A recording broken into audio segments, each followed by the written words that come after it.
Question है 1600 रुपये की धनराशि कितने समय में 12.5% वार्षिक साधारण ब्याज की दर से 12,000 रुपये हो जाएगी। तो यहाँ पर प्रश्न में दिया हुआ है कि मूलधन कितना है 1600 रुपये है, दर दी हुई है यहाँ पर 12.5%, दर यहाँ पर वार्षिक है, ब्याज यहाँ पर साधारण ब्याज है और यहाँ पर मिश्रधन जो दिया हुआ है वो कितना है 12,000 रुपये दिया हुआ है।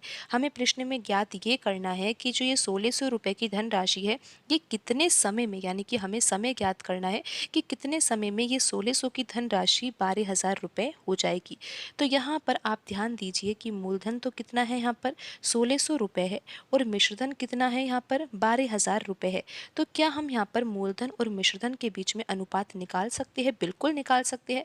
यहाँ पर ये 2 जीरो से ये 2 जीरो कट जाएगी और यहाँ पर आप 4 के पहाड़े से ये दोनों संख्याएं काट सकते हो। 4 चौक 16 होगा और यहाँ पर कितना आ जाएगा 30 आ जाएगा और यहाँ पर भी आप इसको 2 के पहाड़े से काटोगे तो यहाँ पर आ जाएगा 2 और यहाँ पर आ जाएगा 15। तो अब आपको ये समझ में आया है कि मूलधन और मिश्रधन के बीच में जो हमने अनुपात निकाला है वो कितना है, 2:15 है। तो यहाँ पर हम लिख लेते हैं कि मूलधन तो कितना है और मिश्रधन कितना है। मूलधन और मिश्रधन के बीच में जो अनुपात आया है वो कितना है, 2:15 है। तो अब हम प्रश्न को बिल्कुल आसान तरीके से हल करना चाहते हैं, तो हम ऐसा सोच रहे हैं कि जो यहाँ पर ये 2 यूनिट आया है ना, इसको हम 100 बना लेते हैं क्योंकि 100 से प्रश्न को हल करना बिल्कुल आसान होता है। तो अगर हमें 2 को 100 बनाना है तो इस पूरे अनुपात में हमें 50 से गुणा तो करना ही होगा, क्योंकि 2 में 50 का गुणा होगा तो 15 में भी 50 का गुणा करना होगा। तो 2 में अगर 50 का गुणा होगा तो यहाँ पर मूलधन तो 100 आ जाएगा और यहाँ पर मिश्रधन कितना आ जाएगा, 15 का गुणा 50 से होगा तो यहाँ पर मिश्रधन आ जाएगा 750। अब आप यहाँ पर ये समझिए कि मूलधन और मिश्रधन कितना आ गया है। मूलधन तो आ गया है यहाँ पर 100 यूनिट और मिश्रधन कितना आया है, 750 यूनिट आया है। अब आप यहाँ पर क्या ब्याज नहीं निकाल सकते? बिल्कुल निकाल सकते हैं जब आपको मूलधन पता है और मिश्रधन पता है, क्योंकि मिश्रधन तो वास्तव में होता क्या है, मूलधन प्लस ब्याज होता है। तो यहाँ पर जो ये 750 लिखा हुआ है इसमें मूलधन तो कितना है, 100 यूनिट है और बाकी जो 650 है वो क्या है, यहाँ पर ब्याज है। इस तरह से आपको यहाँ पर समझना है। अब आप यहाँ पर ये ध्यान दीजिए कि यहाँ पर प्रश्न में जो दर दी हुई है वो कितनी है, 12.5% है। अगर दर यहाँ पर 12.5% दी हुई है तो फिर हम ब्याज कैसे निकालें? ये ब्याज तो हमने यहाँ पर 100 यूनिट के आधार पर निकाला है। यहाँ पर जो मूलधन और मिश्रधन दिया हुआ था इसके अनुसार हमने यहाँ पर ब्याज निकाला है और कितना आया है, 650 यूनिट आया है। लेकिन अभी तक हमने दर का बिल्कुल भी यूज़ नहीं लिया है। यहाँ पर दर प्रश्न में दी हुई है, कितनी है ये, 12.5% दर यहाँ पर दी हुई है, लेकिन इसका यूज़ हमने अभी तक नहीं लिया है। आपको ये पता होना चाहिए कि अगर मूलधन 100 यूनिट है और दर यहाँ पर 12.5% दी हुई है और दर यहाँ पर कितनी दी हुई है, ये वार्षिक में दी हुई है। आप यहाँ पर ध्यान से एक बार देखिए कि यहाँ पर दर कितनी दी हुई है। यहाँ पर आपको पता है कि ब्याज तो कितना है, 650 यूनिट, दर यहाँ पर 12.5% और वार्षिक है। तो 1 वर्ष का ब्याज निकालना बिल्कुल आसान हो जाएगा, क्योंकि यहाँ पर 100 यूनिट हमने मूलधन माना है। जब यहाँ पर मूलधन 100 यूनिट है ना और दर यहाँ पर 12.5% और वार्षिक है, तो 1 वर्ष का ब्याज तो यहाँ पर दर के बराबर ही होगा, यानी कि 12.5 यूनिट 1 वर्ष का ब्याज होगा। और अगर हमें 2 वर्ष का ब्याज निकालना है तो हम यहाँ पर 2 से गुणा कर देंगे तो कितना आ जाएगा, ये 25 यूनिट आ जाएगा। आप यहाँ पर ध्यान दीजिए कि साधारण ब्याज है तो हर वर्ष के लिए ब्याज तो समान ही होगा, लेकिन हमें तो ब्याज कितना लेकर आना है, आपको पता है? ब्याज हमें लेकर आना है 650 यूनिट, लेकिन हमें ये नहीं पता लग रहा है कि कितने वर्ष का गुणा हमें यहाँ पर 12.5 में करना होगा, क्योंकि हमने देखा कि 12.5 में अगर हम 2 का गुणा करते हैं यानी कि 2 वर्ष का ब्याज निकालते हैं तो 25 यूनिट आता है, लेकिन लेकर हमें आना है 650 और हमें ये नहीं पता लग रहा कि यहाँ पर हम 2 के स्थान पर किस संख्या से गुणा करें, क्योंकि जिस संख्या से हम गुणा करेंगे ना वही तो क्या होगा, वर्ष होगा। तो यहाँ पर हम x मान लेते हैं, तो यहाँ पर हम 12.5 में किससे गुणा करें, x से गुणा करते हैं तो 12.5 x आ जाएगा। लेकिन ये राशि जो है ना ब्याज की, ये किसके बराबर होगी, 650 यूनिट के बराबर होगी। तो यहाँ से x बराबर कितना आएगा, 650 में हमें किससे भाग देना होगा, 12.5 से भाग देना होगा। यहाँ से दशमलव हटाएंगे तो यहाँ पर आ जाएगा 0। जब हम यहाँ पर 125 से 6500 में भाग देंगे तो ये कितनी बार जाएगा, ये तो आपको पता है कि यहाँ पर 52 बार भाग जाएगा। और यहाँ पर x की वैल्यू क्या आ जाएगी, x बराबर यहाँ पर आ जाएगा 52 वर्ष। तो प्रश्न में पूछा गया था कि यहाँ पर 1600 रुपये की जो धनराशि है वो कितने समय में 12.5% वार्षिक साधारण ब्याज की दर से 12,000 रुपये हो जाएगी। तो यहाँ पर आंसर आया है 52 वर्ष। अगर आप यहाँ पर ध्यान दीजिए कि यहाँ पर अगर आप 12.5 में, जैसे कि हम यहाँ पर करके देख रहे थे कि हमने 1 का गुणा किया, 2 का गुणा किया, तो यहाँ पर जैसे हमने 2x के स्थान पर हमने 2 लिखा था तो 25 आया था ना। लेकिन अब आप अगर x के स्थान पर 52 लिखोगे ना, और अगर आप 12.5 का गुणा 52 से करोगे तो फिर कितना आ जाएगा, 650 यूनिट आ जाएगा। और यहाँ पर ब्याज कितना आना चाहिए था, 650 यूनिट आना चाहिए था। तो यहाँ पर कितने वर्ष का समय लगेगा, 52 वर्ष का समय लगेगा।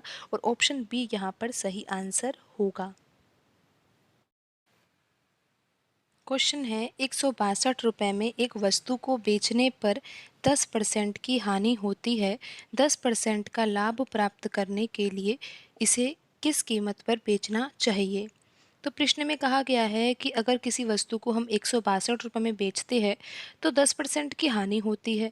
अगर हमें 10% लाभ चाहिए तो फिर हमें उस वस्तु को कितने रुपए में बेचना होगा। तो सबसे पहले तो हम ये पता लगाते हैं कि उस वस्तु का क्रय मूल्य कितना है, यानी कि वह वस्तु कितने रुपए में खरीदी गई है। तो यहाँ पर दिया हुआ है कि 10% की क्या हो रही है, हानि हो रही है। तो 10% का भिन्न रूप क्या होता है, हम लिखेंगे यहाँ पर 10/100। अब हम इसको हल करेंगे तो यहाँ पर 10/100 किसके बराबर आएगा, 1/10 के बराबर आएगा। तो आपको ये समझ में आ गया है कि यहाँ पर जो 10% है वो किसके बराबर है, 1/10 के बराबर है। तो यहाँ पर हम लिख लेते हैं कॉस्ट प्राइस और यहाँ पर हम लिख लेते हैं सेलिंग प्राइस यानी कि विक्रय मूल्य।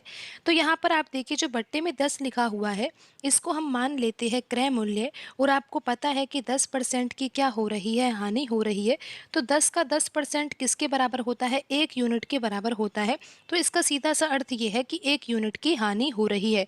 10 रुपये की अगर वस्तु है, अगर 1 यूनिट या फिर 1 रुपये की हानि हो रही है तो उस वस्तु को फिर कितने रुपए में बेचा गया होगा, उस वस्तु को 9 रुपये में बेचा गया है। इसी कारण ही तो यहाँ पर 1 यूनिट की हानि हो रही है। अब आपने ये तो निकाल लिया, 10% से आपने ये तो निकाल लिया कि कॉस्ट प्राइस कितना है, 10 यूनिट है, और सेलिंग प्राइस यानी कि विक्रय मूल्य कितना है, 9 यूनिट है। लेकिन प्रश्न में यहाँ पर जो ये वैल्यू दे रखी है 162 रुपये, ये किसकी है, विक्रय मूल्य की है। तो यहाँ पर ये जो 9 यूनिट है इसकी वैल्यू किसके बराबर है, 162 के बराबर है। तो यहाँ पर हम पता लगाते हैं कि क्रय मूल्य कितना होगा। तो इसके लिए हमें पता लगाना होगा कि 10 यूनिट की वैल्यू कितनी होगी। अब हमें ये तो पता है कि 9 यूनिट बराबर किसके है, 162 रुपये के बराबर है। तो 1 यूनिट किसके बराबर होगा, 1 यूनिट की वैल्यू निकालने के लिए 162 में हमें 9 से भाग देना होगा। तो यहाँ पर आ जाएगा ये कितना, 18। तो 1 यूनिट की वैल्यू कितनी आ गई है, 18 रुपये आ गई है। तो 10 यूनिट की वैल्यू कितनी होगी, यहाँ पर हम 18 का गुणा करेंगे और ये आ जाएगी 180 रुपये। तो अब आप ये समझ गए कि यहाँ पर जिस वस्तु की बात हो रही थी कि 162 रुपये में उस वस्तु को बेचा जा रहा था तो 10% की हानि हो रही थी। तो अब हमने ये पता लगा लिया है कि उस वस्तु का क्रय मूल्य कितना है, यानी कि उस वस्तु को खरीदा कितने में गया था, 180 रुपये में खरीदा गया था और उसको 162 में बेचा गया ना। इस कारण यहाँ पर 10% की हानि हुई। तो अब हम ये पता लगाते हैं कि 10% का अगर लाभ प्राप्त करना है तो फिर इस वस्तु को कितनी कीमत में बेचना होगा।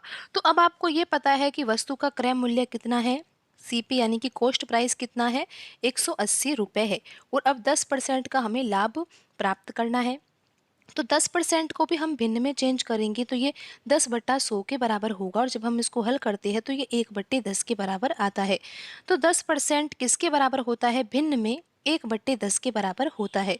तो यहाँ पर हम लिख लेते हैं कॉस्ट प्राइस और यहाँ पर हम लिख लेते हैं सेलिंग प्राइस। तो अब आप यहाँ पर देखिए कि जो बट्टे में लिखा हुआ है 10, ये तो क्या होगा, ये तो क्रय मूल्य होगा। लेकिन यहाँ पर अब ध्यान दीजिए कि 10% का लाभ हो रहा है। 10 का 10% होता है 1 के बराबर, यानी कि 1 यूनिट का लाभ हो रहा है। और 1 यूनिट का लाभ तब हो सकता है जब 10 यूनिट की वस्तु को 11 यूनिट में बेचा जाए। तो इस स्थिति में आप देख सकते हो कि यहाँ पर 1 यूनिट का लाभ होगा। 1 यूनिट का लाभ यानी कि 10% का लाभ होगा। अब यहाँ पर आप देखिए कि यहाँ पर जो ये कॉस्ट प्राइस है ये कितना है, 10 यूनिट है, यानी कि जो क्रय मूल्य है वो 10 यूनिट है और विक्रय मूल्य कितना है, 11 यूनिट है। तो यहाँ पर कॉस्ट प्राइस की वैल्यू तो दे रखी है, कितनी है, 180 रुपये है। तो 10 यूनिट की वैल्यू किसके बराबर है, 180 रुपये के बराबर है। तो हमें ये पता लगाना है कि इस वस्तु को कितने रुपए में बेचा गया होगा, यानी कि हमें सेलिंग प्राइस की वैल्यू निकालनी है, विक्रय मूल्य का मान ज्ञात करना है। तो हमें 11 यूनिट की वैल्यू ज्ञात करनी है, हमें 10 यूनिट की वैल्यू पता है कि 180 रुपये के बराबर है। तो यहाँ पर 18 से ही तो गुणा किया गया होगा, उसी प्रकार यहाँ पर भी हम 18 से गुणा कर देते हैं। तो यहाँ पर आंसर कितना आएगा, 198 रुपये आएगा। तो प्रश्न में पूछा गया था कि जब 10% का लाभ प्राप्त करना हो तो उस स्थिति में वस्तु को कितने रुपए में बेचना होगा, 198 रुपये में बेचना होगा। अब आपको ये समझ में आ गया होगा कि यहाँ पर वस्तु का जो क्रय मूल्य है वो तो 180 रुपये था। अगर वस्तु को 162 रुपये में बेचा जाता है तो 10% की हानि होती है, और अगर वस्तु को 198 रुपये में बेचा जाता है तो 10% का लाभ होता है। तो प्रश्न में ये पूछा गया था कि यहाँ पर जो ये वस्तु है जिसका क्रय मूल्य 180 रुपये है, उस वस्तु को कितने रुपए में बेचा जाए कि जिससे कि 10% का लाभ हो। तो 198 रुपये में बेचने पर हमको 10% का लाभ होगा। तो यहाँ पर कौन सा ऑप्शन सही होगा, ऑप्शन सी यहाँ पर सही आंसर होगा। क्वेश्चन है, एक वस्तु पर 15% और 12% की दो क्रमागत छूट किस एकल छूट के बराबर है। तो यहाँ पर प्रश्न में दिया हुआ है कि दो छूट दी गई है, लेकिन छूट कैसी है, क्रमागत है। पहले कितनी छूट दी गई है, 15% दी गई है, और उसके बाद कितनी दी गई है, 12% दी गई है। तो यहाँ पर आप मान लीजिए कि किसी वस्तु का जो अंकित मूल्य है, या फिर आप मान लीजिए कि यहाँ पर जिस भी मूल्य की बात हो रही है उस मूल्य को हम मान लेते हैं 100 रुपये है। तो यहाँ पर अब आप ये समझिए कि यहाँ पर जो ये 100 रुपये हमने मूल्य माना है, इस पर ही तो छूट दी जा रही है, क्रमागत छूट है, और यहाँ पर पहली छूट कितनी है, 15% की है। अगर 100 रुपये वस्तु का मूल्य है और 15% की छूट दी जाएगी, तो 100 का 15% अगर निकाला जाएगा तो 15 रुपये आएगा, और 15 रुपये अगर हम 100 में से घटा देंगे तो यहाँ पर वस्तु का मूल्य कितना हो जाएगा, 85 रुपये हो जाएगा। फिर आप यहाँ पर देखिए कि जो दूसरी छूट है वो कितनी है, 12% है। तो दूसरी छूट अब यहाँ पर 100 रुपये पर नहीं दी जाएगी, 85 रुपये पर दी जाएगी। क्रमागत छूट से हमें यही तो समझना होता है कि यहाँ पर पहली छूट दी गई है 15% की, उसके बाद जो यहाँ पर नया मूल्य आ जाता है उस मूल्य पर हमें दूसरी छूट देनी होती है। तो 12% की जो छूट दी जाएगी वो 85 रुपये पर दी जाएगी, लेकिन हमें ये तो पता लगे कि कितने रुपए की छूट दी जाएगी। तो 85 का हमें 12% निकालना होगा, जिससे कि हमें ये पता लगे कि कितने रुपए की छूट दी गई है। तो यहाँ पर हम इन दोनों संख्याओं को काट सकते हैं 5 के पहाड़े से। यहाँ पर आ जाएगा 17 और यहाँ पर आ जाएगा 20। अब यहाँ पर 12 और 20 को भी काटा जा सकता है 4 के पहाड़े से। 4 तिया 12 और यहाँ पर आ जाएगा 4 5 20। 17 का गुणा 3 से होगा तो आएगा 51, और बट्टे में क्या है, 5। जब आप यहाँ पर 51 में 5 से भाग दोगे तो यहाँ पर ये कितनी बार जाएगा, ये जाएगा 10.2 बार।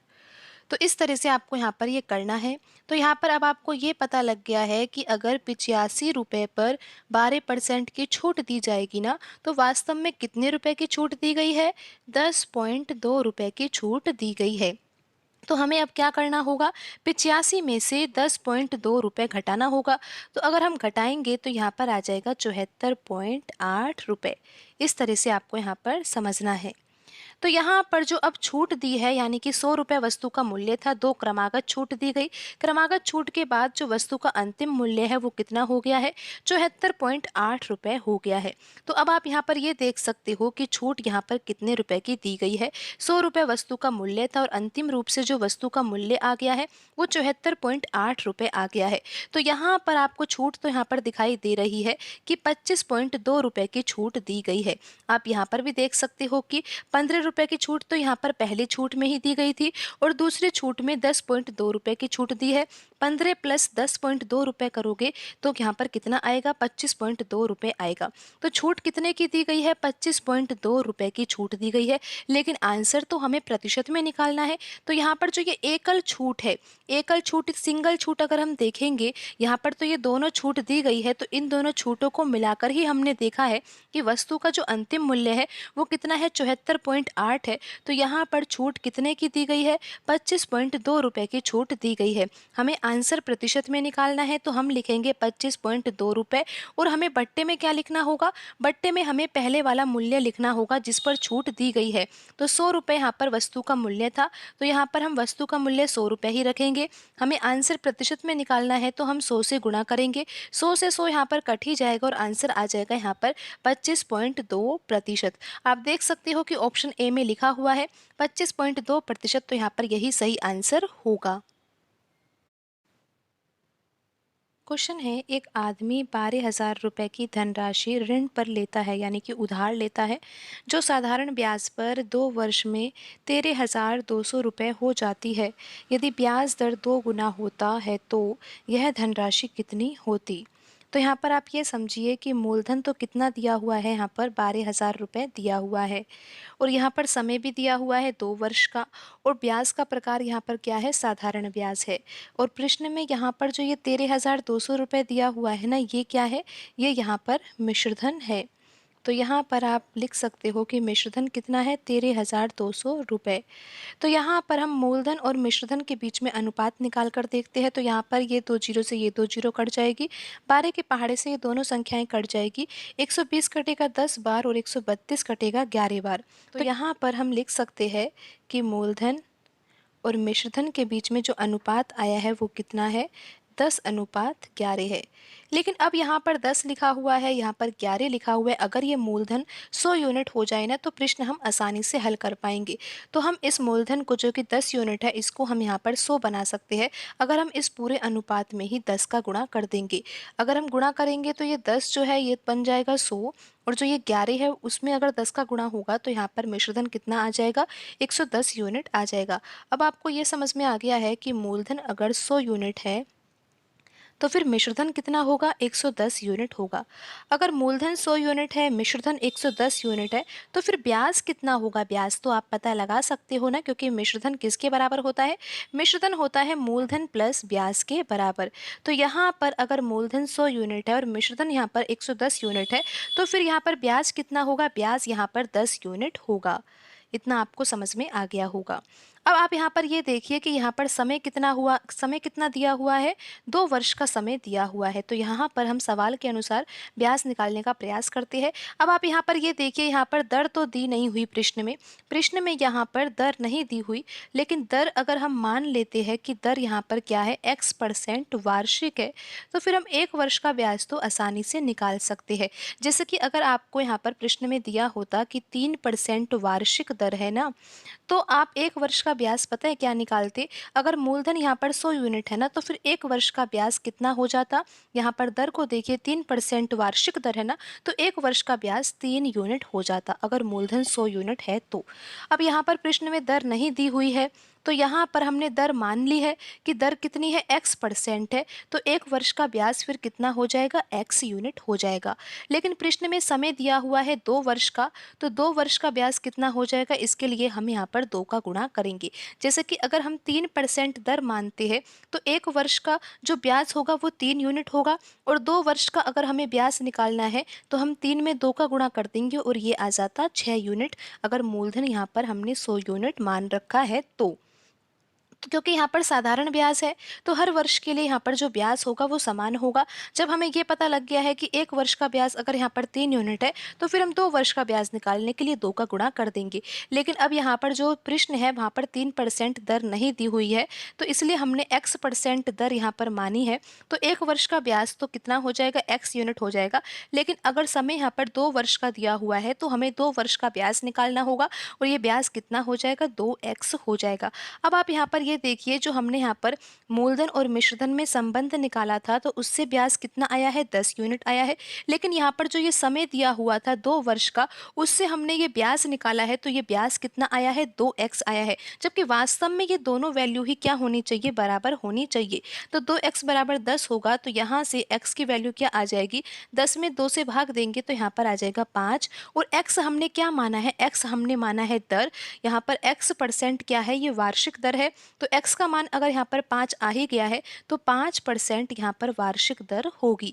तो प्रश्न में हमने सबसे पहले तो क्या ज्ञात किया, सबसे पहले हमने यहाँ पर दर ज्ञात की, क्योंकि प्रश्न में दर नहीं दी हुई थी। और अब प्रश्न में कहा गया है कि ब्याज दर को क्या करना है, दोगुना करना है। तो अब हमें दर पता लग गई है तो ही तो हम यहाँ पर दुगना कर पाएंगे ना। अगर यहाँ पर दर 5% आ गई है तो अब हमें प्रश्न को हल करना है। तो हल करने के लिए ब्याज दर को दुगना करना होगा, और दुगना करेंगे तो ये 5% से कितनी हो जाएगी दर, 10% हो जाएगी।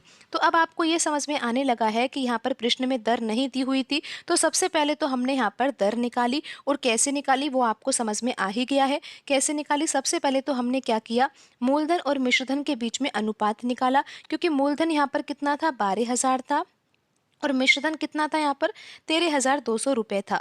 तो यहाँ पर हमने इसको हल किया तो यहाँ पर जो ये अनुपात आया था दोनों के बीच में, ये 10:11 आया था। तो फिर हमने सोचा कि यहाँ पर जो मूलधन और मिश्रधन के बीच में जो ये संबंध आया है, ये 10:11 का आया है। लेकिन प्रश्न को आसान तरीके से करने के लिए ये जो मूलधन 10 यूनिट है इसको 100 बनाना होगा। तो हमने क्या किया, इस अनुपात में हमने 10 का गुणा कर दिया। तो यहाँ पर जो मूलधन है वो तो हो गया 100, और यहाँ पर मिश्रधन कितना हो गया, 110 हो गया। फिर अब आपने ये देखा कि मूलधन 100 है, मिश्रधन 110 है, तो यहाँ पर फिर ब्याज कितना होगा, ब्याज यहाँ पर 10 यूनिट होगा। फिर हमें ये समझ में आया कि यहाँ पर दर तो नहीं दी हुई, तो हमने मान ली दर कितनी, x%। अगर x% यहाँ पर वार्षिक दर है ना, तो फिर 1 वर्ष का ब्याज तो होगा x, और 2 वर्ष का निकालना है तो 2 का गुणा कर देंगे तो ये हो जाएगा 2x। अब आपने देखा कि यहाँ पर ये 10 यूनिट भी ब्याज है और ये 2x भी ब्याज है। तो 2x बराबर क्या रख दिया हमने, 10 रख दिया, और यहाँ से x बराबर आ गया 5। और x क्या है, ये दर है, तो यहाँ पर x बराबर 5% है। और यहाँ पर जो दर आ गई वो 5% आ गई। अब आगे प्रश्न को जो हल करना है उस पर आप ध्यान दीजिए।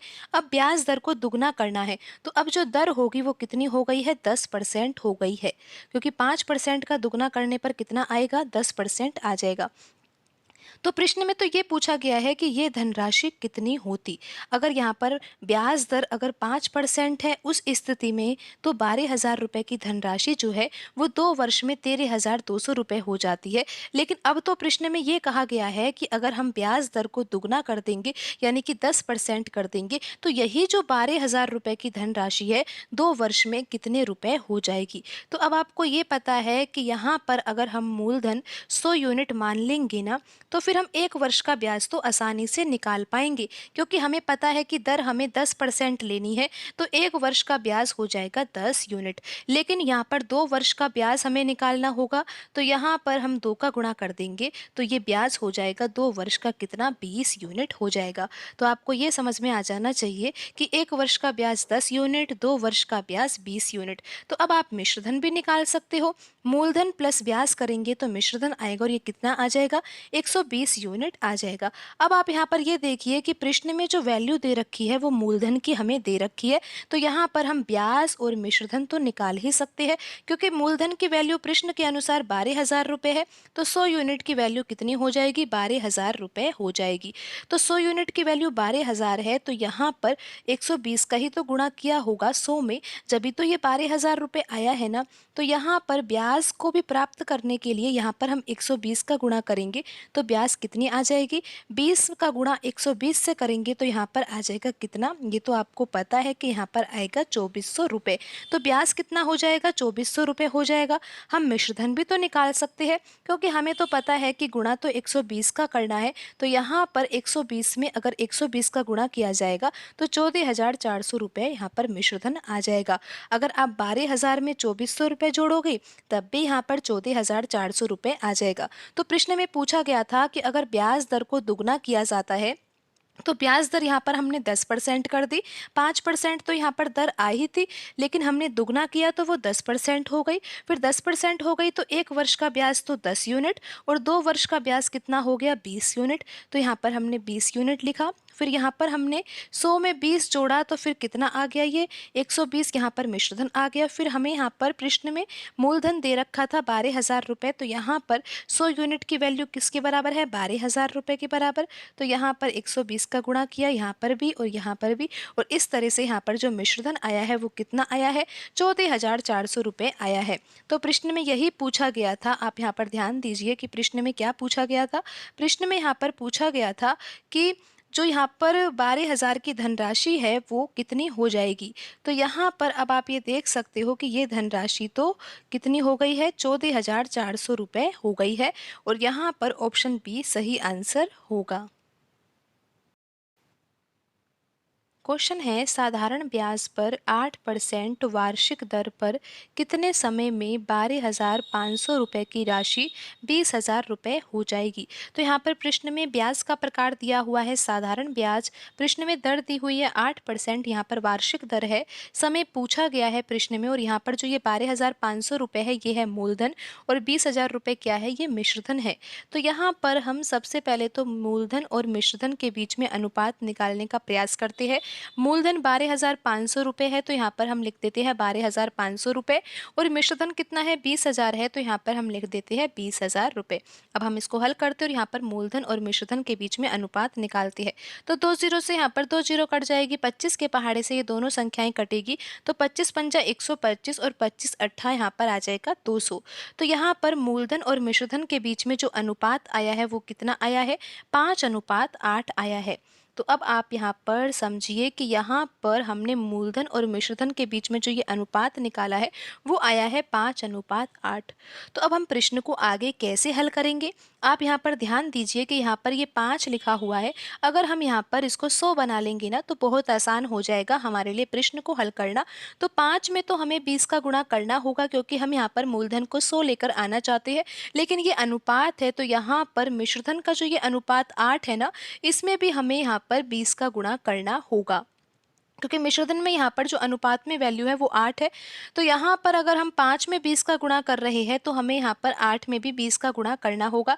तो मूलधन तो 5 का गुणा 20 से करने पर 100 हो जाएगा, और मिश्रधन यहाँ पर 8 का गुणा 20 से करने पर 160 यूनिट हो जाएगा। तो अब आप ये समझिए कि मूलधन अगर 100 यूनिट है तो उस स्थिति में मिश्रधन कितना है, 160 यूनिट है। तो यहाँ पर हम फिर से लिखते हैं मूलधन और मिश्रधन। तो मूलधन अगर 100 यूनिट है तो फिर मिश्रधन कितना है, 160 यूनिट है। तो क्या अब आप यहाँ पर ब्याज नहीं निकाल सकते, जब आपको मूलधन पता है, मिश्रधन पता है, आपको ये भी तो पता है ना कि मिश्रधन किसके बराबर होता है, मूलधन प्लस ब्याज के बराबर होता है। तो यहाँ पर अगर मूलधन 100 यूनिट है तो फिर यहाँ पर ब्याज कितना हो जाएगा, क्योंकि मिश्रधन तो 160 है, तो यहाँ पर ब्याज हो जाएगा 60 यूनिट। 100 प्लस 60 मिलकर 160 हो जाएगा। तो यहाँ पर अब आपको इतना समझ में आ गया कि यहाँ पर जो ये मूलधन और मिश्रधन दिया हुआ था, इस डाटा का यूज हमने किस प्रकार किया, और यहाँ पर हमने ब्याज निकाला 60 यूनिट। तो यहाँ पर अब आप ये समझिए कि यहाँ पर हमने जो दर दी हुई है प्रश्न में, उस दर का तो हमने यूज ही नहीं लिया। यहाँ पर जो दर दी हुई है ना वो परसेंट में दी हुई है, और कितनी दर है ये, 8% वार्षिक दर है, और यहाँ पर मूलधन कितना है, 100 यूनिट है। यहाँ पर हमने मूलधन 100 यूनिट इसीलिए ही माना है कि हम प्रश्न को आसानी से हल कर सके। अब आप ये देखो प्रश्न कैसे हम आसानी से हल करेंगे। हमें पता है कि ये जो 8% दर दी हुई है ये वार्षिक दर दी हुई है, और यहाँ पर मूलधन हमने 100 यूनिट माना है ना, तो 1 वर्ष का ब्याज तो यहाँ पर 8 यूनिट हो जाएगा। और अगर हमें 2 वर्ष का ब्याज निकालना है तो हम यहाँ पर 2 का गुणा कर देंगे। 3 वर्ष का ब्याज निकालना है तो हम यहाँ पर 3 का गुणा कर देंगे, क्योंकि साधारण ब्याज है तो हर वर्ष के लिए ब्याज समान होगा। आपको इतना समझ में आ गया है कि दर यहाँ पर 8% दी हुई है, मूलधन यहाँ पर 100 यूनिट हमने मान रखा है, तो 1 वर्ष का ब्याज तो यहाँ पर 8 यूनिट होगा। लेकिन हमें ब्याज लेकर कितना आना है, ब्याज हमें 60 यूनिट लेकर आना है। तो हम यहाँ पर 8 में किस संख्या से गुणा करें, क्योंकि अगर हम 8 में 2 का गुणा करते हैं यानी कि अगर हम 2 वर्ष का ब्याज निकालते हैं तो वो 16 ही आता है। अगर हम यहाँ पर 8 में 3 का गुणा करेंगे यानी कि 3 वर्ष का ब्याज निकालेंगे तो 24 आएगा। तो हम यहाँ पर 8 में किससे गुणा करें अगर हमें नहीं पता लग रहा है, तो हम 8 में x वर्ष का ही गुणा कर देते हैं। तो अब यहाँ पर जो ये ब्याज होगा वो कितना हो जाएगा, 8x हो जाएगा। और ये ब्याज जो यहाँ पर लिखा हुआ है ये 60 यूनिट, ये भी तो ब्याज ही है। तो 8x किसके बराबर हो जाएगा, 60 के बराबर हो जाएगा।